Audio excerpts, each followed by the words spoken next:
খান বাহাদুরের guest house. বিশাল gate পেরিয়ে ভেতরে ঢুকতেই যেন অন্য এক জগতের আবহাওয়া। চারদিকে আলোর ঝলকানি, দেশের নামকরা শিল্পপতি, ব্যবসায়ী, সিইও সবাই উপস্থিত। কিন্তু সে আনন্দঘন পরিবেশের আড়ালে লুকিয়েছিল এক অদৃশ্য উত্তেজনা। আর সেই উত্তেজনার কেন্দ্রবিন্দু হয়ে দাঁড়িয়েছিল একজন মানুষ। বইয়ের হাত ধরে যখন আমি ধীরে ধীরে হলরুমের ভেতরে প্রবেশ করলাম, তখন একের পর এক দৃষ্টি কি আটকে পড়ল আমার উপর। প্রথমে একজন, তারপর দুজন, তারপর পুরো হলরুম। মুহূর্তের মধ্যে যেন ফিসফাস শুরু হয়ে গেল। ওই ছেলেটা নাকি খান বাহাদুরের যাকে খুঁজছে? অসম্ভব, সে এখানে এসেছে, নিজে পায়ে হেঁটে সিংহের গোয়ায় ঢুকছে। অনেকের হাতের গ্লাস মাঝ আকাশেই থেমে গেল। কেউ অবিশ্বাস নিয়ে তাকিয়ে রইল, কেউ চোখ কসলালো, কারো আবার বুকের ভেতর হঠাৎ কাঁপুনি অনুভব করলো। কারণ তারা সবাই সেই ছবিটা দেখেছিল 2 মাস আগে। খান বাহাদুর নিজ হাতে যেই যুবকের ছবি পুরো বিজনেস জগৎকে দেখিয়েছিল, আর সেই মানুষটি তাদের সামনে দাঁড়িয়ে, তাও আবার মাথা উঁচু করে। মুখে ভয় নামক কোনো কিছুর ছাপ নেই, যেন সে অতিথি নয়, বরং এই যুদ্ধক্ষেত্রের প্রকৃত মালিক। হঠাৎ মিম টেক্সটাইলের কোম্পানির সিইও হাবিব সাহেব দ্রুত পায়ে এগিয়ে এলেন। তার চোখে মুখে উদ্বেগ স্পষ্ট। মাসুদ খানের সামনে দাঁড়িয়ে গম্ভীর কণ্ঠে বললেন, মিস্টার মাসুদ খান, আপনি মনে হয় জীবনের সবচেয়ে বড় ভুল করে ফেলেছেন। কথাটা শুনেই মাসুদ খান ভুরু কুঁচকে তাকালেন। কি বলতে চাচ্ছেন মিস্টার হাবিস? হাবিব সাহেব গভীর নিঃশ্বাস নিয়ে বললেন, আপনি বুঝতেও পারছেন না আপনি কি আগুন নিজের ঘরে এনেছেন। তিনি আঙ্গুল তুলে আমার দিকে ইঙ্গিত করলেন। এই ছেলেটা হচ্ছে খান বাহাদুরের সবচেয়ে বড় শত্রু, আর আপনি তাকে নিজের পাশে বসিয়ে রেখেছেন। খান বাহাদুর যদি জানতে পারে, তাহলে শুধু আপনার কোম্পানি না, আপনার পুরো বংশের অস্তিত্ব পর্যন্ত মুছে দিতে পারে। কথাগুলো শুনে মাসুদ খানের বুকের ভেতরটা মোচড় দিয়ে উঠল। কেউ যেন তার হৃদয়টা মুঠো করে চেপে ধরেছে। হাবিব এবার সরাসরি আমার দিকে তাকালেন, চোখে করুণা আর সতর্কতার মিশ্র ছাপ। তোমার নামটা আমার মনে নেই ছেলে, আজকের পর থেকে নিজের আর মাসুদ খানের জীবনের উল্টো গণনা শুরু করে দাও। পুরো হলরুম নিস্তব্ধ, সবার চোখ এখন আমার দিকে। কিন্তু আমার মুখে কোনো ভয় নেই, বরং ঠোঁটের কোণে ফুটে উঠল এক রহস্যময় হাসি। চল শক্ত করে সে বলল, মিস্টার হাবিব, এটা আমাদের বিষয়। আর খান বাহাদুরকে আপনার মতো কাপুরুষ ভয় পায়, আমার মতো মানুষ নয়। বাক্যটাতে যেন বজ্রপাত হয়ে আঘাত করলো। হাবিব সাহেব থমকে গেলেন, চোখ বড় হয়ে গেল। মনে হলো তিনি ভুল শুনেছেন। তার মনে শুধু একটা প্রশ্ন ঘুরপাক খেতে লাগলো, এই ছেলেটাকে সত্যিই জানে সে কার বিরুদ্ধে দাঁড়িয়ে আছে? এরপর একে একে আরও কয়েকজন সিইও এগিয়ে এলেন। কেউ সহানুভূতি দেখানোর ভান করলো, কেউ বিদ্রুপ করলো, কেউ আবার প্রকাশ্যে অপমান করতে শুরু করলো। একজন বলল, মাসুদ সাহেব, ব্যবসা করতে করতে কি বিচার বুদ্ধি হারিয়ে ফেলেছেন? যে ছেলেকে পুরো দেশ খুঁজছে তাকে জামাই বানিয়েছেন। আরেকজন তার ছেলের হাসি দিয়ে বলল, আমার তো মনে হচ্ছে আপনি নিজের হাতে নিজের কোম্পানির কবর খুঁড়ছেন। খান বাহাদুরের বিরুদ্ধে গিয়ে কেউ কোনোদিন টিকতে পারেনি। তৃতীয় একজন গ্লাসে চুমুক দিয়ে বলল, সত্যি বলতে কি, আজকের পার্টির পরে আপনার কোম্পানির শেয়ার কিনতে কেউ আগ্রহী থাকবে না, কারণ সবাই জানে ডুবন্ত জাহাজে কেউ চড়ে না। চারপাশে চাপা হাসির শব্দ উঠল। সেই হাসি যেন সূচের মতো বিঁধতে লাগলো মাসুদ খানের বুকে। তার নিঃশ্বাস ভারী হয়ে উঠল, কপালে ঘাম জমল, রাগে হাত কাঁপতে শুরু করলো। তার ইচ্ছে করছিল সবাইকে চিৎকার করে থামিয়ে দিতে, কিন্তু পারছিলেন না। কারণ তাদের কথাগুলোর পেছনে ছিল খান বাহাদুরের ভয়। এক ভয় যা বছরের পর বছর ধরে পুরো বিজনেস জগৎকে শাসন করেছে। মাসুদ খান দাঁতে দাঁত চেপে আমার দিকে তাকালেন, মনে মনে বললেন, এই ছেলেটা আমাকে একদিন হার্ট অ্যাটাক করে চালবে। কিন্তু আশ্চর্যের বিষয়, যে কথাগুলো শুনে একজন মানুষের ভেঙে পড়ার কথা, সে আমি নির্বিকার। আমি শুধু চারদিকে তাকিয়ে রইলাম। আমার চোখে ছিল অদ্ভুত এক শান্তি। আর সেই শান্তি দেখে মাসুদ খানের বুকের ভেতর অকারণে আরও ভয়ে জমতে শুরু করলো। কারণ তিনি বুঝতে পারছিলেন, যে মানুষ ঝড়ের আগেও হাসতে পারে, সে হয় সম্পূর্ণ পাগল, নয়তো ভয়ঙ্কর কিছু জানে, যা অন্য কেউ জানে না। হঠাৎই ভিড়ের মাঝখান চিরে সামনে এগিয়ে এলেন আর.কে টেক্সটাইলের সিইও আমজাদ আহমেদ। তার ঠোঁটের কোণে তাচ্ছিলের হাসি, চোখে অবজ্ঞার ছাপ।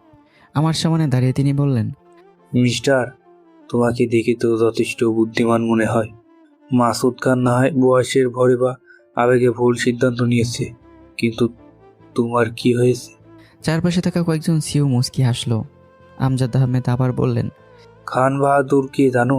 তিনি এই দেশের ব্যবসা জগতে এক অদম্য সিংহ। আর তোমরা আজ স্বেচ্ছায় সেই সিংহের গুহায় ঢুকে পড়েছ। বিশ্বাস করো, আজ তোমরা দুজনেই সেই সিংহের শিকার হতে চলেছ। কথা শেষ করে তিনি অট্ট হাসিতে ফেটে পড়ল। তার হাসির সঙ্গে তাল মিলিয়ে আরও কয়েকজন ব্যবসায়ী হাসতে শুরু করলো।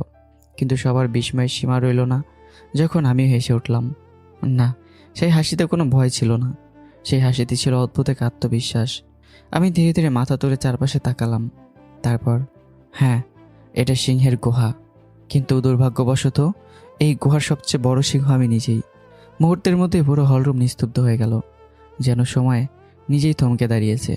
একজন সিইউর হাতে ধরা গ্লাস কেঁপে উঠল, আরেকজনের ঠোঁটের কোণে হাসি মিলে গেল। কেউ অবিশ্বাসে তাকিয়ে আছে, কেউ মনে মনে ভাবছে, এই ছেলেটা কি পাগল, নাকি সত্যি এমন কিছু জানে যা আমরা জানি না? মিম টেক্সটাইলের সিইও হাবিব প্রথমে স্তব্ধ হয়ে গিয়েছিলেন, কিন্তু কয়েক সেকেন্ড পরেই তিনি হো হো করে এসে উঠলেন। দেখেছো, মাসুদ খানের সঙ্গে থাকতে থাকতে ছেলেরাও পাগল হয়ে গেছে। তার কথায় কয়েকজন সিইও আবার এসে উঠল।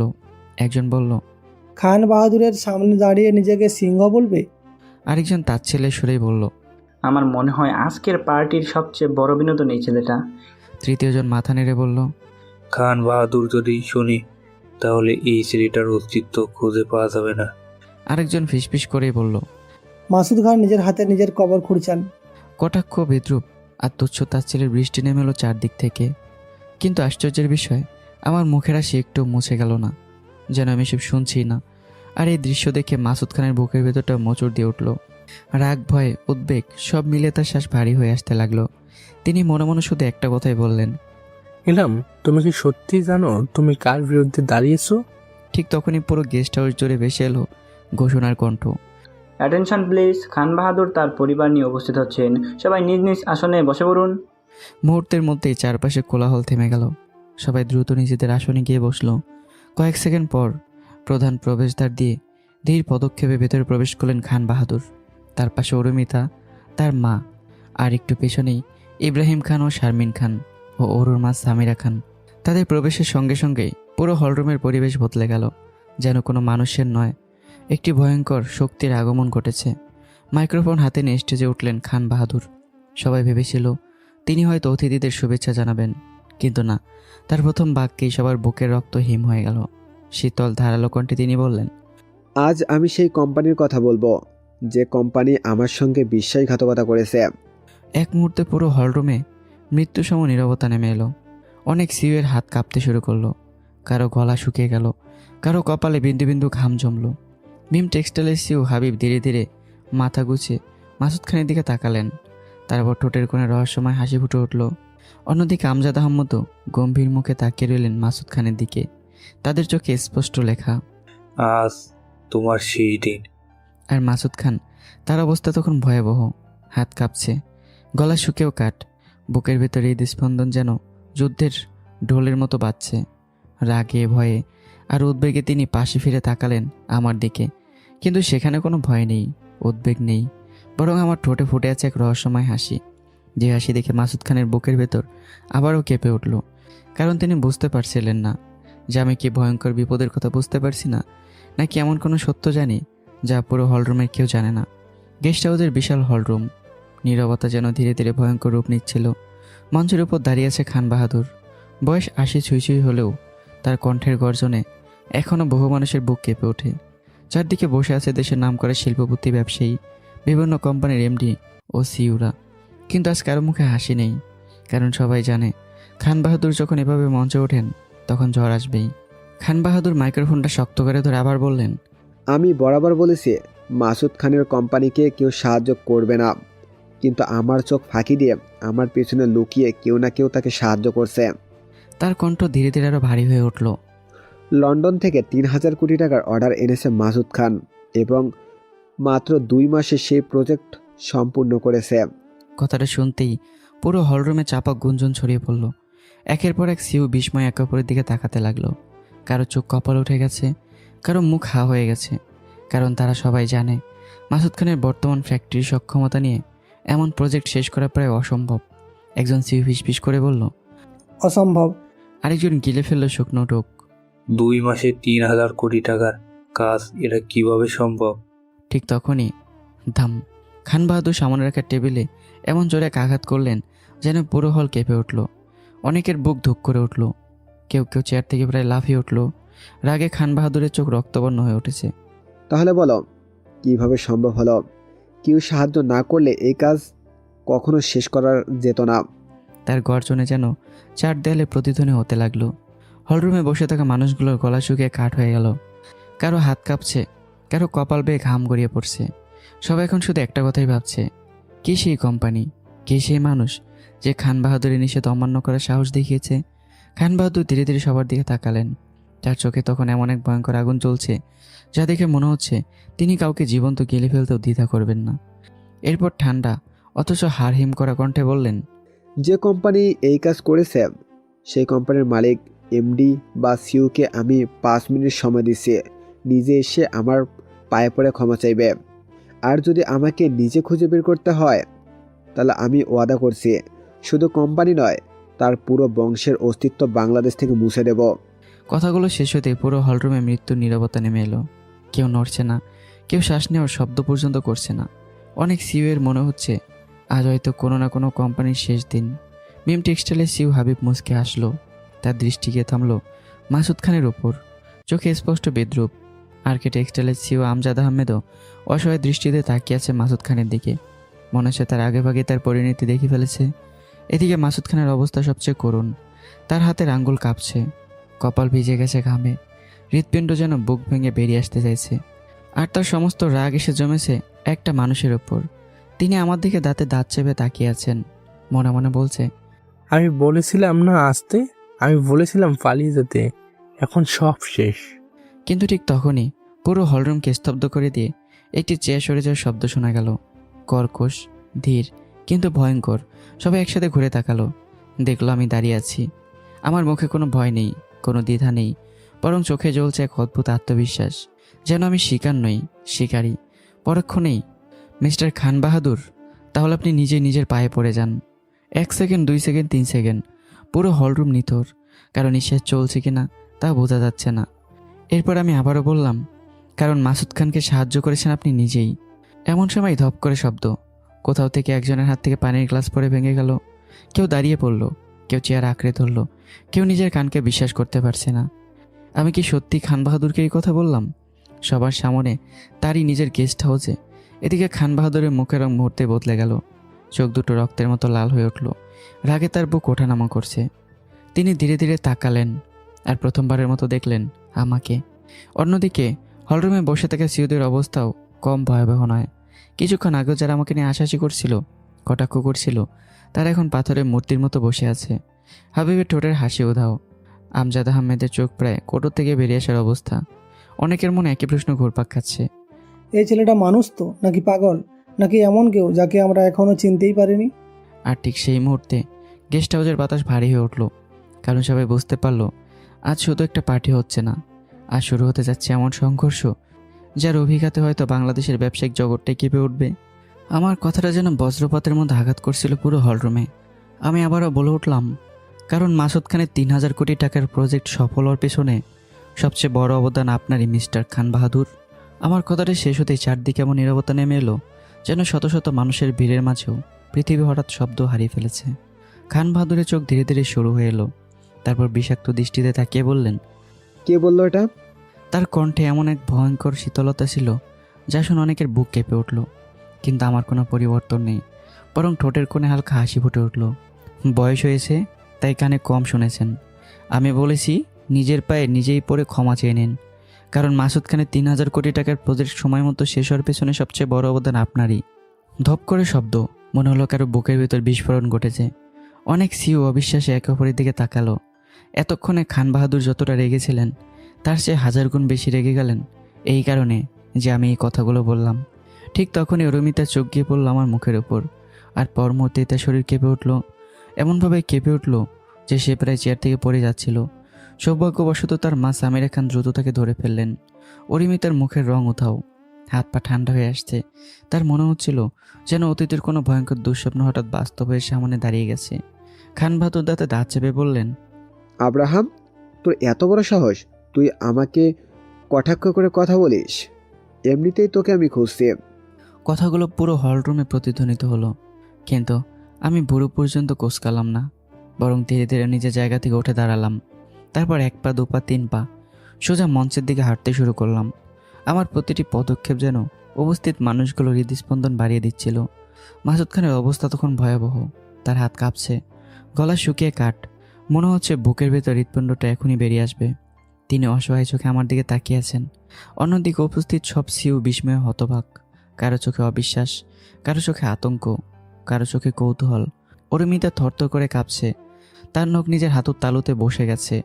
মনে হচ্ছে যেন যে কোনো মুহূর্তে ভয়ঙ্কর কিছু ঘটে যাবে। তার গলা শুকিয়ে গেছে। মনে মনে শুধু একটা কথাই ঘুরছে। ইলহাম ভাই, তুমি কি করতে যাচ্ছ? আমি মঞ্চের আরও কাছে গিয়ে থামলাম। তারপর স্থির চোখে খান বাহাদুরের দিকে তাকিয়ে বললাম, একটু আগে আপনি বললেন যে কোম্পানি মাসুদ খানকে সাহায্য করেছে সেজন্য আপনার পায়ে পড়ে ক্ষমা চায়, কিন্তু সাহায্য তো আপনিই করেছেন মিস্টার খান বাহাদুর। শব্দগুলো চুরি হয়ে কেটে গেল চারপাশের বাতাসে।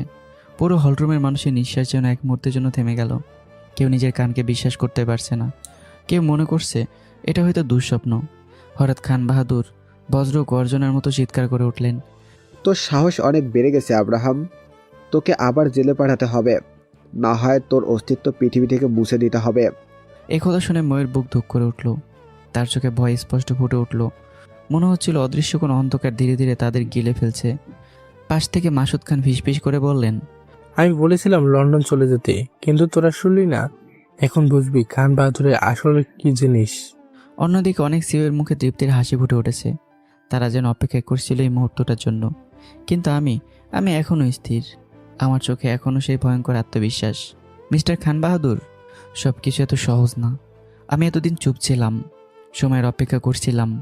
আর আজ আমি কথা দিচ্ছি, তোমার অহংকার, তোমার সাম্রাজ্য তোমার চোখের সামনেই ধ্বংস করে দেব। কথাগুলো এমনভাবে উচ্চারিত হলো যে অনেক কিশোরীলে কাটা দিয়ে উঠল।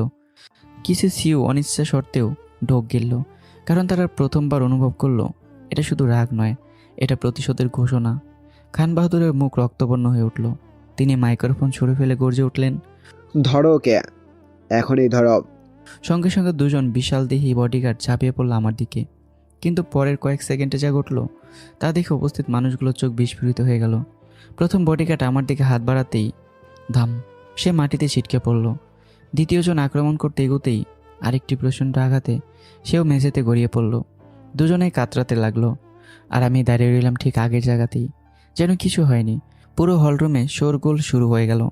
অনেকে চোখে আতঙ্ক, অনেকের চোখে বিস্ময়, আর খান বাহাদুরের চোখে জ্বলছে ভয়ঙ্কর আগুন। আমি ধীরে ধীরে তার দিকে তাকিয়ে বললাম, মিস্টার খান বাহাদুর, আমি আপনাকে কখনো ভয় পাইনি, আর কোনো দিন পাবও না। আর আপনি খুব ভালো করেই জানেন আমি কি করতে পারি। কথাটা শুনে খান বাহাদুরের চোখে এক মুহূর্তের জন্য অদ্ভুত ঝিলিক দেখা গেল, যেন বহুদিনের চাপা কোনো স্মৃতি হঠাৎই জেগে উঠেছে। আপনার মতো মানুষ অন্যের ভালো কখনো সহ্য করতে পারে না, কারণ আপনি ক্ষমতা ভালোবাসেন, মানুষকে নয়। ধাম করে এক শব্দ, খান বাহাদুর রাগে সামনে ভারী টেবিলে এমন জোরে আঘাত করলেন যে টেবিল কেঁপে উঠল, গ্লাসগুলো ঝনঝন করে উঠল। কয়েকজন মহিলা ভয়ে চমকে উঠলেন। পুরো পরিবেশ মুহূর্তেই থমথমে হয়ে গেল। বাংলাদেশের নামকরা শিল্পপতি, ব্যবসায়ী, প্রভাবশালী ব্যক্তিরা সবাই উপস্থিত, কিন্তু কেউ একটি শব্দ উচ্চারণ করছে না, কারণ সবাই বুঝতে পারছে খান বাহাদুর কেঁপে উঠেছেন। আর ব্যবসা জগতের মানুষরা জানে, যখন খান বাহাদুর সত্যিই কেঁপে ওঠেন তখন ঝড় শুধু শুরু হয় না, সব কিছু ভেঙে চড়ে দিয়ে যায়। পার্টি হলের ভেতর তখন যেন অদৃশ্য এক ঝড় বইছে। এক পাশে দাঁড়িয়ে আমি, আমার চোখে আগুন, মুখে কঠিন দৃঢ়তা। অন্য পাশে দাঁড়িয়ে দেশের প্রভাবশালী ব্যবসায়ীরা, যারা বছরের পর বছর খান বাহাদুরের ছায়াতলা থেকে নিজেদের সাম্রাজ্য গড়েছে। খান বাহাদুরের রাগানো মুখ দেখে অনেকেই সুযোগ বুঝে তাকে খুশি করার জন্য সামনে এগিয়ে এলো। সবার আগে গেলেন মিম টেক্সটাইল কোম্পানি সিউ হাবিব। ঠোঁটে অবজ্ঞার হাসি ঝুলিয়ে তিনি বললেন, এই মিস্টার, তোমার সাহস কী করে হয় খান সাহেবের সাথে এইভাবে কথা বলার? যার হয়ে কথা বলছো সেই মাসুদ খান একটা চুনোপুটি মাত্র। তার যোগ্যতাই নেই খান সাহেবের সামনে দাঁড়িয়ে কথা বলার, আর সেখানে তুমি। কথা শেষ করেই তিনি তার ছেলের হাসি আসলেন। সাথে সাথে আরকে টেক্সটাইলের সিও আমজাদ আহমেদ এগিয়ে এলেন। তোর মতো ছেলেকে আমরা চাইলে 1 মিনিটে ব্যবসায়িক দুনিয়া থেকে গায়েব করে দিতে পারি। তুই বুঝতেই পারিসনি কোথায় এসে দাঁড়িয়েছিস। একে একে আরও কয়েকজন সিও সামনে এগিয়ে এলো। একজন বলল, আয়না নিজের চেহারাটা দেখেছিস? খান বাহাদুর যেখানে দাঁড়িয়ে আছে সেখানে তোর মতো মানুষের নাম উচ্চতার কারুর যোগ্যতা নেই। আরেকজন ঠোঁট বাঁকিয়ে বলল, ব্যবসার জগতে তুই একটা ধূলিকণা, আর ধূলিকণা যদি পাহাড়ের সাথে ধাক্কা খায় তখন তার অস্তিত্ব থাকে না। তৃতীয়জন হাসতে হাসতে বলে উঠল, আজকালকার ছেলেপেলেরা 2 টাকা হাতে পেলে নিজেকে সম্রাট ভাবে। খান সাহেবের সামনে দাঁড়িয়ে বীরত্ব দেখাতে এসেছে। চতুর্থজন কটাক্ষ করল, আমার তো মনে হচ্ছে এই ছেলেটা মৃত্যুর পরোয়ানা নিজেই লিখে নিয়ে এসেছে। পঞ্চমজন মাথা নেড়ে বলল, এমন বোকা মানুষ আমি জীবনেও দেখিনি। আগুনের সামনে দাঁড়িয়ে কেউ বলে আমি আগুনকে পুরাবো। ষষ্ঠজন গর্জে উঠল, খান সাহেব শুধু চাইলে আগামীকাল দেশের কোনো ব্যাংক, কোনো কোম্পানি, কোনো মানুষ তোর সাথে কাজ করবে না। তুই রাস্তায় নেমে ভিক্ষে করবি। একটার পর একটা অপমান, একটার পর একটা কটাক্ষ, চারপাশে তখন বিদ্রুপের হাসি। অনেক সিও মাথা নেড়ে সমর্থন দিচ্ছে, অনেক আবার আমার দিকে এমনভাবে তাকিয়ে আছে যেন আমার শেষ সময় এসে গেছে। আর এসব দেখে মাসুদ খানের বুকের ভেতরটা মোচড় দিয়ে উঠল। রাগ, অপমান, অসহায়ত্ব আর আতঙ্ক মিলে তার অবস্থা করুণ হয়ে উঠল। তার মনে হচ্ছিল এই মুহূর্তে মাটির নিচে ঢুকে যেতে পারলে বাঁচতেন। চল শক্ত করে তিনি ময়ের দিকে তাকিয়ে কর্কশ কণ্ঠে বললেন, তোদের স্বামী স্ত্রীর জন্য আজ আমার সব সম্মান শেষ হয়ে গেল। এত বছরের ব্যবসায়িক জীবনে যে অপমান পাইনি, আজ সেটা পেলাম। এখন শুধু আল্লাহর কাছে দোয়া কর তোর স্বামী যান আজ জীবিত বাড়ি ফিরতে পারে। যদি ফিরতে পারে তাহলে আমি তোদের আজই লন্ডন পাঠিয়ে দেব। বাবার মুখে এমন কথা শুনে ময়ের বুক হো করে উঠল। তার হাত পা ঠান্ডা হয়ে গেল, শরীর কেঁপে উঠল, চোখের কোণে জমে উঠল অশ্রু। তার মনে হচ্ছিল চারদিকে সবাই যেন আমাকে শিকার বানিয়ে ফেলতে চাইছে। এদিকে হাবিব আবারও গর্জে উঠল, সবাই মিলে একে এখানেই বেঁধে ফেলো। খান সাহেবের সাথে বেয়াদবির শাস্তি আজ এখানেই দিতে হবে। সাথে সাথে চারদিক থেকে সমর্থনের শব্দ ভেসে এলো। ঠিক বলেছে, বেঁধে ফেলো, শাস্তি দাও। খান সাহেবের অপমানের ফল ভোগ করতে হবে। মুহূর্তের মধ্যে পুরো হলরুম উত্তেজনায় ফেটে পড়ল। আর ঠিক তখনই খান বাহাদুর অট্টহাসিতে ফেটে পড়লেন। তার সে হাসি ছিল না কোনো সাধারণ হাসি। মনে হচ্ছিল শিকার সামনে পেয়ে কোনো হিংস্র জন্তু আনন্দে গর্জন করছে। তার হাসির প্রতিধ্বনি এক দেয়াল থেকে আরেক দেয়ালে ধাক্কা খেয়ে পুরো হলরুমকে আরও ভয়ঙ্কর করে তুলল। সেই হাসি শুনে অনেকের বুক কেঁপে উঠল, অনেকের গলা শুকিয়ে গেল। মোয়া নিজেকে সামলাতে পারল না, তার চোখ বেয়ে অশ্রু গড়িয়ে পড়তে লাগলো। সে ভয়ে, আতঙ্কে, অসহায়তায় কাঁপতে লাগলো। কিন্তু সবার সামনে দাঁড়িয়ে থাকা আমার মুখে কোনো ভয় ছিল না, বরং আমার চোয়াল আরও শক্ত হয়ে উঠছিল। চোখ দুটো ধীরে ধীরে রক্তবর্ণ হয়ে উঠছিল। আমার বুক ওঠানামা করছিল প্রবল ক্রোধে। মনে হচ্ছিল একটা সুপ্ত অগ্নিগিরি বিস্ফোরণে ঠিক আগের মুহূর্তে দাঁড়িয়ে আছি। তারপর হঠাৎই হলরুম কাঁপিয়ে, স্টপ, আই সে স্টপ। আমার কণ্ঠের তীব্রতা এতটাই ভয়ঙ্কর ছিল যে মনে হলো বজ্রপাত হয়েছে। মুহূর্তের মধ্যে পুরো হলরুম স্তব্ধ হয়ে গেল। যারা কয়েক সেকেন্ড আগে চিৎকার করছিল তাদের মুখ বন্ধ হয়ে গেল। যারা সামনে এগিয়ে আসছিল তারা অজান্তে কয়েক কদম পিছিয়ে গেল। অনেকের বুক ধুক করে উঠল, কেউ কেউ ভয়ে ঢোক গেল। কিছু কিছু সিউর চোখ বিস্ময়ে এত বড় হয়ে গেল যে মনে হচ্ছিল চোখের মনে বেরিয়ে আসবে। এমনকি খান বাহাদুরের পাশে দাঁড়িয়ে থাকা অরুমিতার বুকও কেঁপে উঠল। আর মৌ সেই বিস্মিত চোখে নিজের স্বামীর দিকে তাকিয়ে রইল। কারণ এই মুহূর্তে আমাকে কোনো সাধারণ মানুষ বলে মনে হচ্ছিল না। মনে হচ্ছিল ঝড়, বজ্র আর আগুন মিলিয়ে তৈরি হওয়া এক ভয়ঙ্কর শক্তি, যার বিস্ফোরণ এখনও শুরু হয়নি। আমার চোখ দুটো তখন জ্বলন্ত অঙ্গারের মতো লাল হয়ে উঠেছে। চারপাশে শত শত মানুষ, দেশের নামকরা ব্যবসায়ী, প্রভাবশালী ব্যক্তিত্ব, ক্ষমতাবান পরিবার। কিন্তু সেই মুহূর্তে মনে হচ্ছিল পুরো হলরুমে একাই দাঁড়িয়ে আছি আমি। হঠাৎই আমি বুক ভরা শ্বাস নিয়ে এমন গর্জন দিলাম যেন বজ্রপাত নেমে এলো পুরো গেস্ট হাউসের ওপর। আমি কোনো রাস্তার এরাগেরা নই, আমাকে দমিয়ে রাখার সাধ্য কারও নেই, এমনকি ওই খান বাহাদুরেরও না। কথাগুলো দেয়ালে দেয়ালে প্রতিধ্বনিত হয়ে ফিরে আসতে লাগলো। অনেকের বুক ধুক করে উঠল, কেউ অজান্তেই ঢোক গেল, কারো হাত থেকে পানির গ্লাস পড়ে মেঝেতে ভেঙে গেল। আরেকটা কথা, আজকের পর কেউ আমার সম্পর্কে একটা বাজে শব্দ উচ্চারণ করবে না। যে করবে তার জিভ কেটে ফেলতেও আমার 1 সেকেন্ডও সময় লাগবে না। কথাটা শুনে মুহূর্তের জন্য পুরো হলরুমে মৃত্যুসম নীরবতা নেমে এলো। কিছুক্ষণ আগে যারা চিৎকার করছিল, হুমকি দিচ্ছিল, তাদেরও মুখ শুকিয়ে গেল। কয়েকজন সিও অনুভব করলো তাদের কপালে ঠান্ডা ঘাম জমে গেছে। কারো বুকের ভেতর হৃদস্পন্দন এত জোরে চলছিল যে মনে হচ্ছিল আশেপাশে সবাই শুনতে পাচ্ছে। তবুও নিজের অহংকারে অন্ধ হয়ে মেম টেক্সটাইলের সিও হাবিব আবারও সামনে গেলেন। সে গলা উঁচু করে বলল, কে তুই? কি করবি? তোর মতো চুনিপুটিকে আমরা এখানেই মাটির নিচে পুঁতে ফেলতে পারি। হাবিবের কথা শেষ হওয়ার আগেই আমার চোখে ভয়ঙ্কর এক ঝিলিক দেখা দিল। তারপরে আমি বুক সোজা করে দাঁড়ালাম। মনে হলো পুরো হলরুমের বাতাস থেমে গেছে। আর পরের মুহূর্তেই, I am Ilham, Abraham Khan Ilham, king of business monster of Bangladesh. শব্দগুলো হলরুমে ছড়িয়ে পড়ল। তারপর যেন সময় থেমে গেল। 1 সেকেন্ড, 2 সেকেন্ড, 3 সেকেন্ড। কেউ নড়ছে না, কেউ কথা বলছে না। মনে হচ্ছিল হঠাৎ করে পুরো পৃথিবী স্তব্ধ হয়ে গেছে। এরপর এক অদৃশ্য আতঙ্ক যেন আগুনের মতো ছড়িয়ে পড়ল। অনেক সিওর মুখের রং মুহূর্তের মধ্যে উধাও হয়ে গেল। কারো হাঁটু কেঁপে উঠল, কারো হাত থেকে মোবাইল পড়ে গেল, কারো চোখ এত বড় বড় হয়ে গেল যে চোখের মনি বেরিয়ে আসবে। মিম টেক্সটাইলের সিউ হাবিবের বুকের ভেতরটা ধপ করে নেমে গেল। তার মনে হলো কেউ যেন মাথার উপর থেকে আকাশ সরিয়ে নিয়েছে।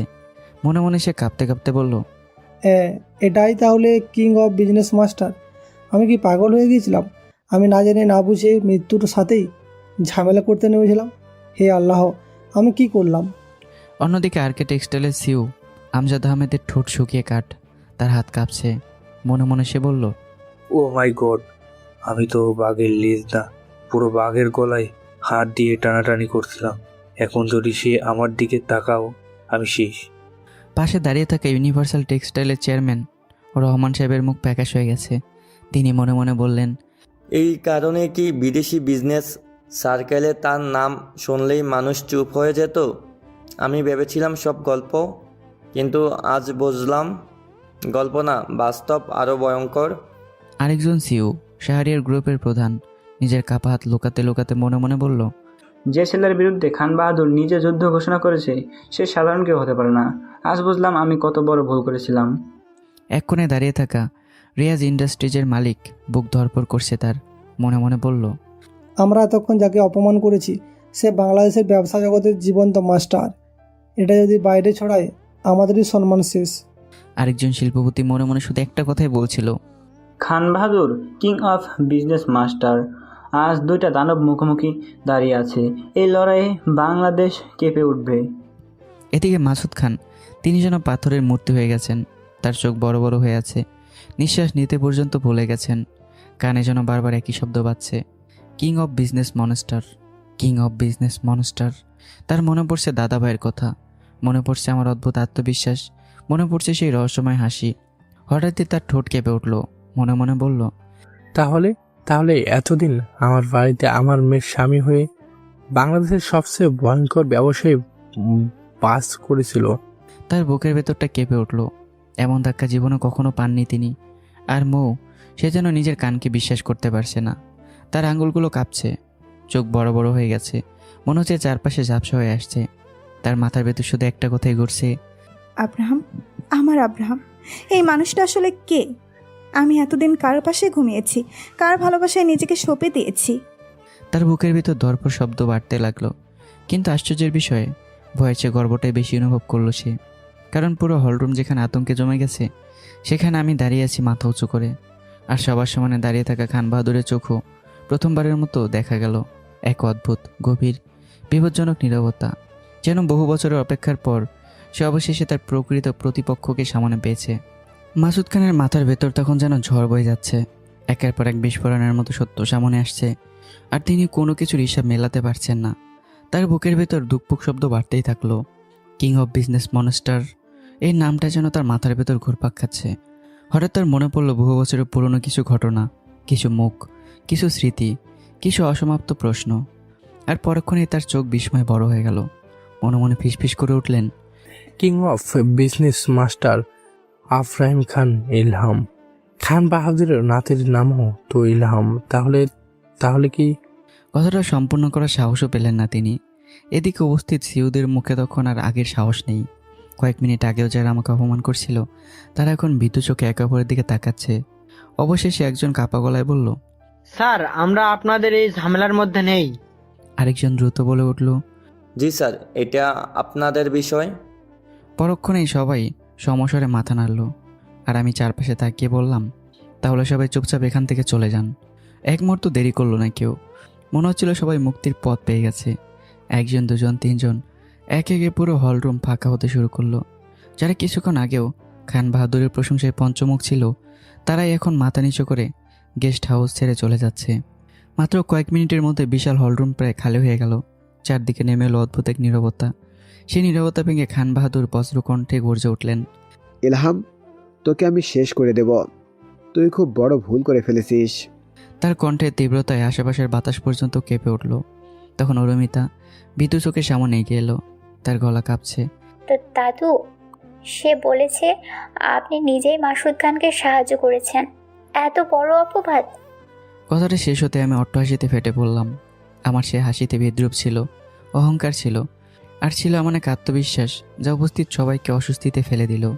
মিস অরুমিতা, আমাকে তুমি খুব ভালো করেই চেনো, আমি কখনো মিথ্যা বলি না। খান বাহাদুরের চোখ রক্তবর্ণ হয়ে উঠল। তিনি সামনে থাকা টেবিলে এমন জোরে ঘুষি মারলেন যে পানির গ্লাস মেঝেতে পড়ে ভেঙে গেল। প্রমাণ? কি প্রমাণ আছে তোর কাছে? আমার ঠোঁটে রহস্যময় হাসি ফুটে উঠল। প্রমাণ? তাহলে শুনুন, আপনি যে 1000 কোটি টাকার দুটো প্রজেক্ট মিম টেক্সটাইলকে দিয়েছিলেন, ওটাই ছিল আমার প্রথম চাল। কথাটা শুনে সবাই চমকে গেল। আমি আবারও বললাম, সেই 2 প্রজেক্টের পুরো পরিকল্পনা আমি করেছিলাম। প্রতিটা হিসাব, প্রতিটা পদক্ষেপ, প্রতিটা সিদ্ধান্ত, সব কিছু। আমার চোখ সরাসরি খান বাহাদুরের চোখে স্থির হলো। আর আপনি এই বয়সেও আমার পাতা ফাঁদে পা দিলেন? মুহূর্তের মধ্যে পুরো পরিবেশ বদলে গেল। খান বাহাদুরের মুখের রং পাল্টে গেল। প্রথমবারের মতো তার চোখে বিস্ময়ের ছায়া দেখা দিল। তার বুকের ভেতর যেন কেউ আগুন জ্বালিয়ে দিচ্ছে।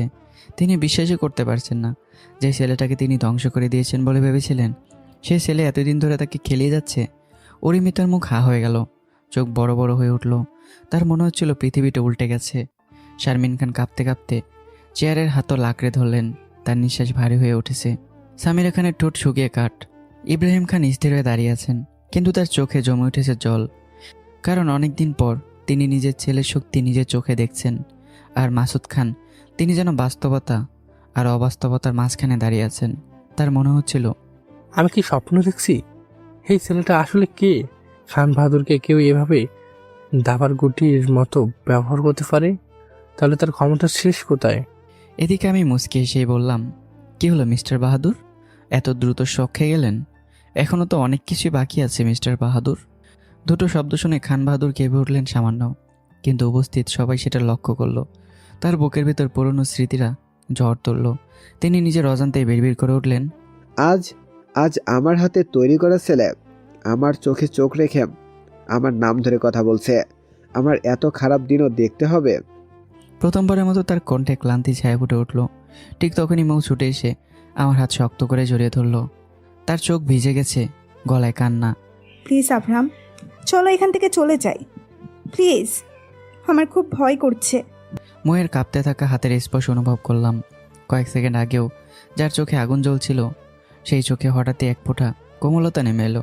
আমি ধীরে ধীরে মৌয়ের দিকে তাকালাম, তারপর দূরে দাঁড়িয়ে থাকা খান বাহাদুরের দিকে। 2 প্রজন্মের সংঘর্ষের মাঝখানে দাঁড়িয়ে তখন যেন সময় নিজে অপেক্ষা করছিল। পুরো গেস্ট হাউস তখন নিস্তব্ধ। কিছুক্ষণ আগেও যেখানে শত শত মানুষের কোলাহল ছিল, সেখানে এখন শুধু উত্তেজনা আর ভারী নিঃশ্বাসের শব্দ। খান বাহাদুরের চোখ দুটো রক্তবর্ণ হয়ে উঠেছে। তার দৃষ্টি সরাসরি মাসুদ খানের উপর স্থির। হঠাৎ তিনি বজ্রকণ্ঠে গর্জে উঠলেন, মাসুদ, তুই তো আজ থেকে না 32 বছর আগে আমার বিরুদ্ধে যুদ্ধ ঘোষণা করেছিলে, কিন্তু এই 32 বছরে আমার সাথে পেরে উঠতে পারলি না। তার কণ্ঠ আরও কঠিন হয়ে উঠল। এখন কি হলো? বাইরের একটা ছেলেকে এনে আমার বিরুদ্ধে দাঁড় করিয়ে দিলে। কথাগুলো শুনে মৌ কেঁপে উঠল। অরিমিতার বুক ধুক করে উঠল, কিন্তু মাসুদ খান এবার আগের মতো ভেঙে পড়লেন না। প্রথমে তার চোখে ভয়ের ছায়া দেখা দিলেও পরক্ষণে নিজেকে সামলে নিলেন। ধীরে ধীরে মাথা উঁচু করলেন, তারপর ঠোঁটের কোণে ব্যঙ্গর হাসি ফুটে উঠল। কেন, ভয় করছে নাকি? খান বাহাদুরের চোখ মুহূর্তে জ্বলে উঠল। মাসুদ খান থামলেন না। এইভাবে ভয় পাচ্ছেন যে এতদিন পর একজন মানুষ আপনার সামনে দাঁড়িয়েছে, যে আপনাকে দাঁত ভাঙা জবাব দিতে জানে? পুরো হলরুম স্তব্ধ। খান বাহাদুর ধীরে ধীরে সামনে এগিয়ে এলেন। তার প্রতিটি পদক্ষেপে যেন মেঝে কেঁপে উঠছে। আমাকে দাঁত ভাঙা জবাব দেওয়ার মানুষ এখনো জন্মায়নি।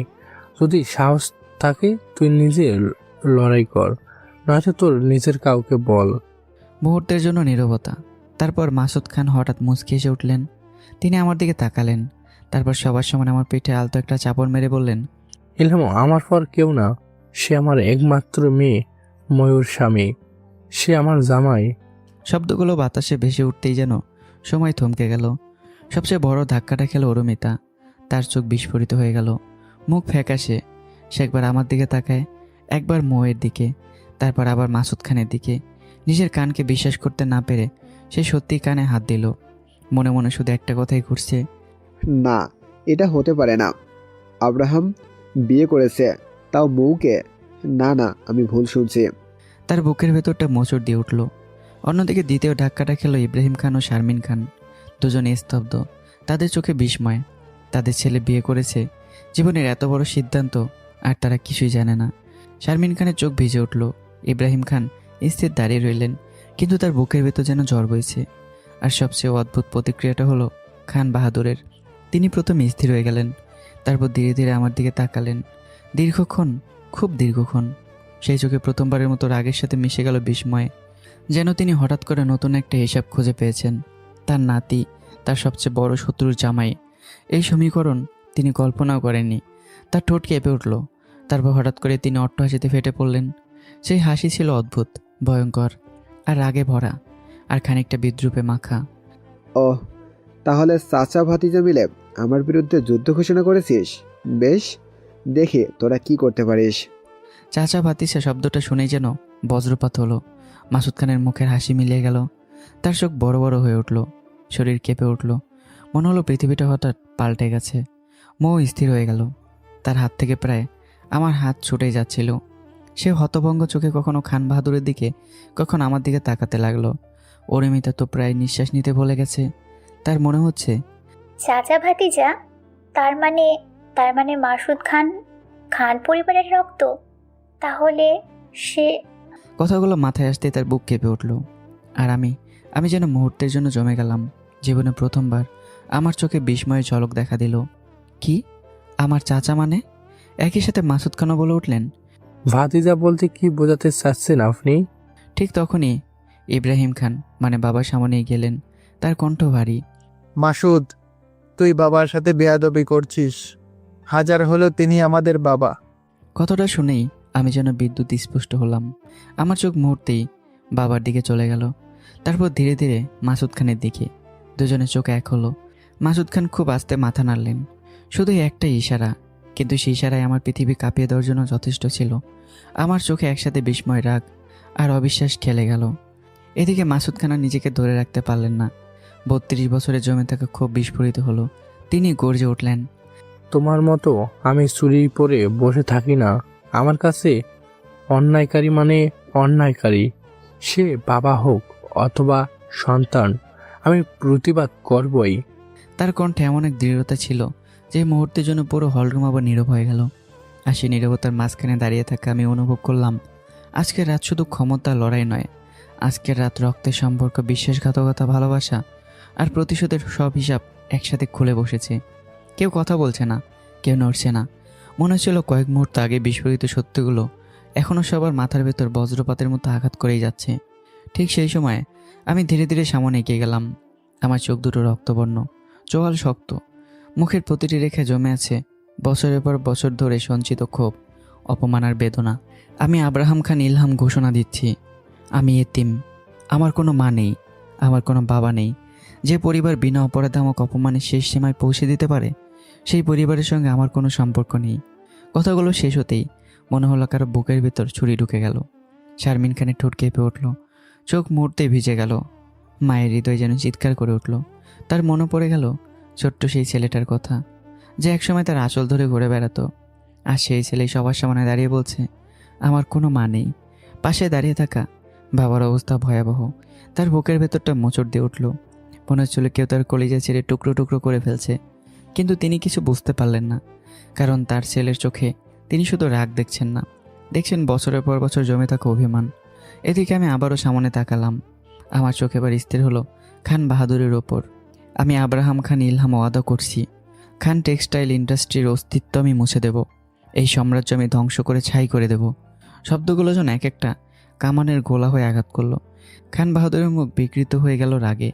তিনি বজ্রকণ্ঠে গর্জে উঠলেন, মাসুদ, এই ছেলে পাগল হয়ে গেছে, দিনের আলোতে দাঁড়িয়ে স্বপ্ন দেখছে।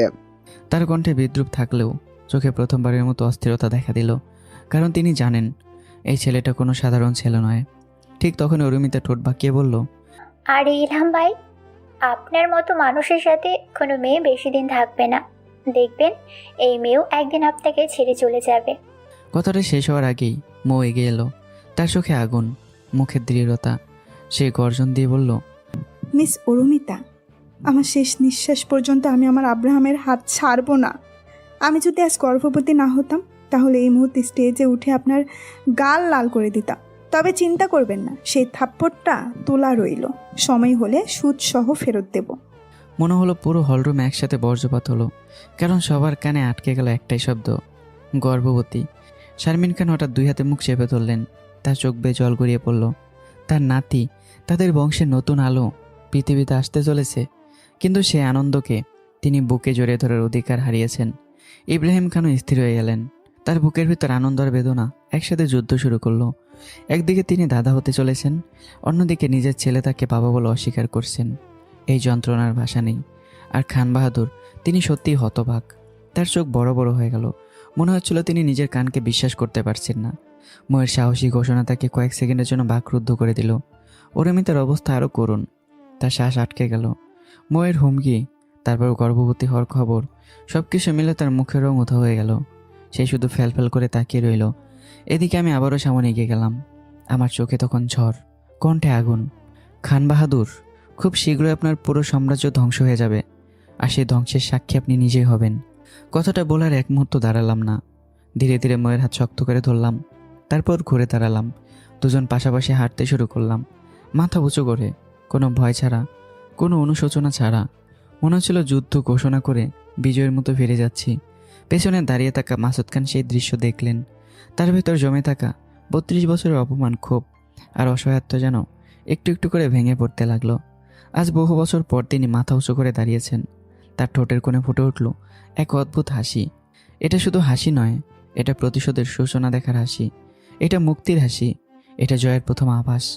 আর অন্যদিকে খান বাহাদুর স্থির দাঁড়িয়ে রইলেন। তার মুঠো এতটাই শক্ত হয়ে গেছে যে শিরাগুলো ফুলে উঠেছে। রাগে তার পুরো শরীর থরথর করে কাঁপছে, চোখে আগুন জ্বলছে। মনে হচ্ছিল এখনই সব কিছু ভেঙে চুরমার করে ফেলবেন। কিন্তু আজকে রাতে সবচেয়ে বড় সত্যটা তিনি বুঝে গেছেন। এতদিন সবাই তাকে ভয় পেত, কিন্তু আজ প্রথমবার একজন মানুষ তার চোখে চোখ রেখে যুদ্ধ ঘোষণা করে চলে গেল। আর সেই মানুষটার নাম আব্রাহাম খান ইলহাম। গেস্ট হাউসের বিশাল দরজা পেরিয়ে যখন সবাই বাইরে চলে এসেছে, তখনও রাতের বাতাস উত্তেজনার ভারী আবেশ ঝুলে আছে। আমি ময়ের হাত ধরে ধীর পায়ে এগিয়ে যাচ্ছিলাম। ঠিক তখনই পিছন থেকে একটা তীক্ষ্ণ চিৎকার ভেসে এলো। ইলহাম ভাই। চিৎকারটা শুনে আমার পদক্ষেপ থেমে গেল। আমার চল শক্ত হয়ে উঠল, কিন্তু আমি পেছনে ফিরলাম না। পাথরের মূর্তির মতো দাঁড়িয়ে রইলাম। কয়েক সেকেন্ড পর দ্রুত পায়ে সামনে এসে দাঁড়ালো অরুমিতা। তার চোখে রাগ, অপমান আর অদ্ভুত এক অস্থিরতা। ঠোঁট বাঁকিয়ে সে বলল, বউকে তো ভালোই পটিয়েছো ইলহাম ভাই। কিভাবে, কখন? আমি যে তোমার এক্স ওয়াইফ সেটা কেউ জানে? কথাটা শেষ হওয়ার সাথে সাথেই তারপর দুটো থাপ্পড় এসে পড়লো অরুমিতার গালে। সব কিছু এত দ্রুত ঘটলো যে অরুমিতা কয়েক সেকেন্ড বুঝতে পারলো না কি হয়েছে। সে গালে হাত দিয়ে স্থির হয়ে দাঁড়িয়ে রইল, চোখ দুটো বিস্ফোরিত, মুখে অবিশ্বাস। তারপর কাপা গলায় বলল, তোর এত বড় সাহস, তুই আমাকে থাপ্পড় মারলি? ময় এক পা সামনে এগিয়ে এলো। তার চোখে ছিল অদম্য দৃঢ়তা। আগেই বলেছিলাম তোর জন্য একটা থাপ্পড় তোলা আছে, এখন সেটা দিয়ে দিলাম। আর একটা কথা ভালো করে শুনে রাখ, আমি আর আব্রাহাম একই ভার্সিটির স্টুডেন্ট ছিলাম। আমরা অনেক আগে থেকে একে অপরকে ভালোবাসি। তুই যেসব গল্প বানিয়ে বেড়াস সেগুলো দিয়ে আমার সংসার ভাঙতে পারবি না। তারপর ঠান্ডা গলায় বলল। কথাগুলো শুনে অরুমিতার মুখের রং বদলে গেল। তার চোখে প্রথমবারের মতো ভয়ের ছাপ দেখা দিল। এদিকে আমি নীরবে দাঁড়িয়েছিলাম। আমার বুকের ভিতর অদ্ভুত এক শান্তি নেমে এলো। আজ প্রথমবার কেউ আমার হয়ে লড়ছে, কেউ অন্ধবিশ্বাস নিয়ে আমার পাশে দাঁড়িয়েছে। আমার চোখের কঠোরতা খানিকটা নরম হয়ে গেল। আর মৌ, সে থামলো না, আরও দৃঢ় কণ্ঠে বলল, আমি আমার স্বামীকে বিশ্বাস করি, শেষ নিঃশ্বাস পর্যন্ত করব। তুই যে মিথ্যা অপবাদ দিয়েছিস সেটাও আমি জানি, তাই আমার সামনে আব্রাহামকে নিয়ে একটা কথাও বলবি না। অরুমিতা যেন বাকরুদ্ধ হয়ে গেল। তার মনে হচ্ছিল এতদিন যে অস্ত্র দিয়ে সে আঘাত করত, আজ সে অস্ত্র ভেঙে চুরমার হয়ে গেছে। কিছুক্ষণ চুপ থেকে দাঁতে দাঁত চেপে বলল, দেখবো তোদের এই বিশ্বাস কতদিন থাকে। দাদুকে নিয়ে আমিও মাঠে নামবো। ঠিক তখন আমি ধীরে মাথা তুললাম। আমার কণ্ঠ স্বাভাবিক শান্ত। আচ্ছা অরু, তোর জামাইয়ের নাম যেন কি? হ্যাঁ হ্যাঁ, আকাশ। সে কোথায়? অরুমিতা বুড়ো কুচকে বলল, বিদেশে গেছে। আমি স্থির চোখে তাকিয়ে রইলাম। তোর সাথে কথা বলিস না? অরুমিতা এবার একটু অস্বস্তি বোধ করলো। কেন? সে কিছুদিন ধরে আমার সাথে রাগ করে কথা বলে না। ওর সাথে বিদেশ যায়নি তাই। আমার চোখে তখন অদ্ভুত এক শীতলতা। ধীরেই বললাম, আর কোনোদিন বলবেও না। কথাটা শুনে অরুমিতার বুক ধুক করে উঠল। তার হাত পা ঠান্ডা হয়ে গেল, মুখের রং উধাও হয়ে গেল। কি কি বললে ইলহাম ভাই? কি বলতে চাইছো? তার গলা কাঁপছিল, চোখে আতঙ্ক জমতে শুরু করেছে। পাশে দাঁড়িয়ে থাকা মৌ হঠাৎ থমকে গেল। তার বুকের ভেতর অকারণে একটা অস্বস্তি জন্ম নিল। ঠান্ডা একটা স্রোত যেন শরীর বেয়ে নেমে গেল। আমি কিছুক্ষণ নীরব রইলাম, তারপর বললাম, তোর স্বামী আর ফিরবে না। এই কথাটা শুনে অরুমিতার পৃথিবী যেন থেমে গেল। তার ঠোঁট কাঁপতে লাগলো, চোখে জল জমে উঠল। সে এক পা পিছিয়ে গেল, তারপর আরেক পা। না না, মিথ্যে, এটা মিথ্যে। সে মাথা নাড়তে লাগলো বারবার, যেন সত্যিটাকে অস্বীকার করতে চাইছে। তার নিঃশ্বাস ভারী হয়ে এলো, চোখ থেকে জল গড়িয়ে পড়ল। না, তুমি মিথ্যে বলছো। আকাশ আমাকে ছেড়ে যেতে পারে না। তার কণ্ঠ ভেঙে গেল। অরুমিতা হঠাৎ ভেঙে পড়ার মতো টলমল করতে লাগলো। এদিকে মো নিঃশব্দে দাঁড়িয়ে রইল। সে অরুমিতার দিকে তাকালো, তারপর আমার দিকে। তার মনে হলো এই মুহূর্তে অরুমিতার সমস্ত অহংকার, সমস্ত জেদ, সমস্ত রাগ ভেঙে চুরমার হয়ে গেছে। প্রথমবারের মতো সে অরুমিতার চোখে এক অসহায় মানুষের কান্না দেখতে পেল। আর রাতের নিঃশব্দ বাতাসে শুধু অরুমিতার কাঁপতে থাকা নিঃশ্বাসের শব্দ ভেসে বেড়াতে লাগলো। তার চোখে তখন কোনো রাগ ছিল না, বরং ছিল এমন এক শীতলতা যা মানুষকে ভেতর থেকে কাঁপিয়ে দেয়। তারপর ধীরে ধীরে আমি বললাম, তুই আর আকাশ মিলে যা করেছিস, আর খান বাহাদুর যেসব অন্যায় করেছে, সব কিছুর হিসাব আমি নেব। আকাশের অধ্যায় শেষ, এখন তোর আর খান বাহাদুরের পালা। কথাগুলো যেন বিষাক্ত তীরের মতো গিয়ে বেঁধল অরুমিতার বুকে। তার মুখের রং মুহূর্তেই ফ্যাকাশ হয়ে গেল। মৌ কেঁপে উঠল, তার বুকের ভেতরটা হঠাৎ মোচড় দিয়ে উঠল। যে ইলহামকে সে চেনে, সেই মানুষটার চোখে আজ এক ভয়ঙ্কর প্রতিজ্ঞার আগুন জ্বলছে। অন্যদিকে অরুমিতা ধপ করে মাটিতে বসে পড়ল, চোখ থেকে অনবরত জল গড়িয়ে পড়ছে। কিন্তু তার কান্নার চেয়ে বড় ছিল তার ভয়। একটা সত্য তাকে ভেতর থেকে ছিন্ন ভিন্ন করে দিচ্ছিল। যদি খান বাহাদুর জানতে পারে সেদিন আমাকে ফাঁসানোর খেলায় সে নিজে জড়িয়েছিল, তাহলে ভাবতেই তার বুকের রক্ত হিম হয়ে গেল। কারণ সে ভালো করেই জানে খান বাহাদুর শত্রুকে ক্ষমা করতে পারে না, আর বিশ্বাসঘাতককে তো কখনোই না। আমি আর এক মুহূর্ত দাঁড়ালাম না, ময়ের হাত শক্ত করে ধরে গাড়ির দিকে এগিয়ে গেলাম। গাড়িতে ওঠার পর দীর্ঘক্ষণ কেউ কোনো কথা বললাম না। চারপাশে শুধু ইঞ্জিনের শব্দ। হঠাৎ মৌ নিচু স্বরে বলল, তুমি সত্যিই অরুর স্বামীকে মেরে ফেলেছ? প্রশ্নটা শুনেই আমার মুখের পেশি শক্ত হয়ে উঠল। আমার চোখের গভীরে হঠাৎ একরাশ যন্ত্রণা ভেসে উঠল। অনেকক্ষণ চুপ থেকে বললাম, প্লিজ মৌ, সেদিন আমার সঙ্গে কি হয়েছিল তার ন্যূনতম ধারণাও তোমার নেই।